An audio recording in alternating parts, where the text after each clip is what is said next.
Ici, on va voir les 11 commandements des hommes forts. Suivez très attentivement et surtout ne ratez pas le commandement numéro 10. Peu importe sa beauté ou son charme, ne couche jamais avec la femme d'une autre. Et même si c'est elle qui se jette à tes pieds, te montrant combien tu es extraordinaire, te disant combien tu es impeccable, et même si ton ego te soufflait à l'oreille pour te démontrer combien tu es capable, ne touche jamais la femme d'une autre personne. Sa beauté ne va pas élever tes enfants. Trouve une femme avec un cœur pur. La beauté physique est très importante, mais en réalité, elle ne sert pas à grand-chose. Pratiquement, c'est le cœur qui est important. Après le vent du mariage, l'emphase du bonheur, il y a toujours une descente brusque qui arrive. La femme, c'est pas toujours quand les choses sont bien. La femme, en réalité, se démonte quand les choses vont très mal. Tes enfants seront exactement le reflet de leur maman. Faites très attention. Soyez très sélectif sur le genre de femme avec qui vous choisissez de passer votre temps. Perdre son temps sur la mauvaise femme est pire que perdre l'argent. La femme a été dotée des capacités extraordinaires. Elle est capable de t'élever, de te placer dans des conditions les plus élevées en société. Il lui a été attribué ces capacités. La femme aussi est très capable de te prendre dans les yeux les plus élevés et te rabattre à même le sol. Faites très attention. L'homme combat de nombreux combats par jour. Et si votre femme devient aussi un combat à la maison, laissez-la. La vie en soi est déjà un combat. Trouver l'argent est un combat. Devenir stable est un combat. Réaliser ses projets est un combat. Aligner ses idées pour son avenir et sa famille est un combat.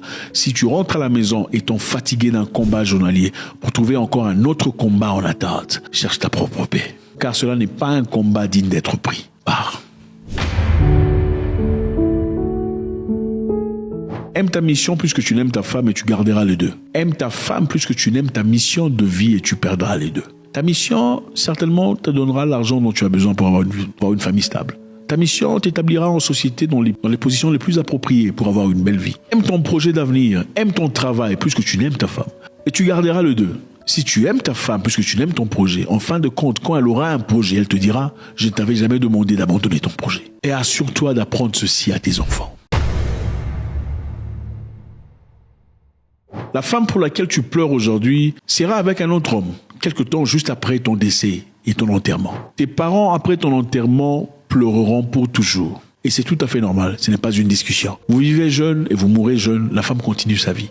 Elle vous oublie, elle fait sa vie. Les parents ne peuvent pas continuer leur vie sans toi. Ce n'est pas une discussion. Beaucoup de femmes traitent d'insécure ou de complexé l'homme qu'elles ne peuvent pas manipuler. Trouve une femme qui, sans regret, t'honorera dans le public et tiendra au plus haut degré ton nom. N'oublie pas que malgré l'amour, chacun est toujours là pour ses intérêts personnels. Si tu trouves une bonne femme, une femme qui te le montre et te priorise au-dessus de ceux qui semblent lui être chers, tu es un homme très chanceux. Protège-la.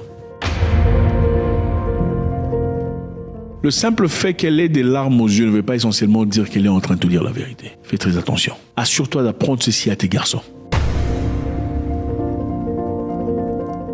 Je vais la soigner. Il n'est pas ton devoir de soigner ce que tu n'as pas brisé. Ce n'est pas à toi de le faire. Tu as peut-être le cœur, c'est bon si tu as le temps. Mais nulle part il est écrit que tu es obligé de l'accepter. Parce qu'en réalité, des fois, vous en payez les conséquences.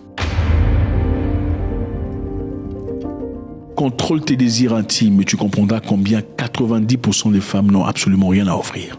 À part cela. God bless.